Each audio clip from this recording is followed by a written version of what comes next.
the first Dai, that is the appointed by our Imam, was in Yemen. His name was Zoeb Dai. And he set up in Yemen, in the remote part of Yemen, in a mountain called Huteb. It's a very unfriendly territory. So it's not easy for people to go up there And while in Yemen, he converted many of those Yemeni Arabs who were maybe in any case Muslims or would have been, say, Sunni Muslims, to this Shia Muslim in what we believe in. And up to today, there are many of those Arabs who are still the Shia Muslims, and we call them Yemeni Bohras.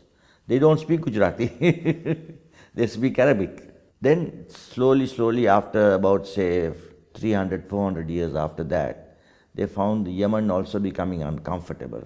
And about 400 years ago, from Yemen, they sent missionaries.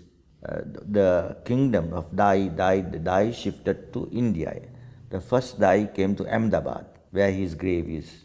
But the Bohras in Gujarat started before that. They started almost simultaneously with the shift of the religion to Yemen, the Dais in Yemen.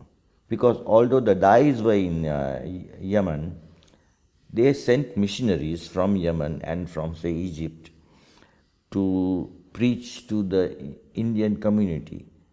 And the first place those missionaries landed was in a place called Khambat in India, in Gujarat. From the time about 800 years ago, started the Islamic religion, converting the Hindus of whose descendants we are. The first person to be converted was Kaka Akela and Kaka Akeli, husband and wife. They had no children and they died. Then subsequently, the other person, the important people who accepted our form of religion, is Bharmal and Tarmal. They were the two princes of a Raj in Gujarat, of a Raja. They accepted our Islam the way we believe in the Shia Islam. And then when the princes accepted that, a lot of the community who were the followers of those princes and Raj also converted to our form of religion. So then suddenly you found that the Bohras, or the Islam of a Shia Islamism, in what the Bohras believed in, grew manifold. They began to thrive there. And then, of course, Bohras were never, it was a very poor community in the olden days, just trading in foodstuffs and maybe farmers and those people, And also, through them, the missionaries, they spread into other parts of India, mainly Rajasthan, Madhya Pradesh. And toward the later years, even in Gujarat, from Ahmedabad, there were persecutions by the Mughal emperors, who were Sunnis and who were ruling most of India at that time. And because of those persecutions, even from the Sayyidnas had to move from one part of India to another. So from Ahmedabad, they moved to, I think, a place called Jamnagar. From Jamnagar, they moved to another place nearby.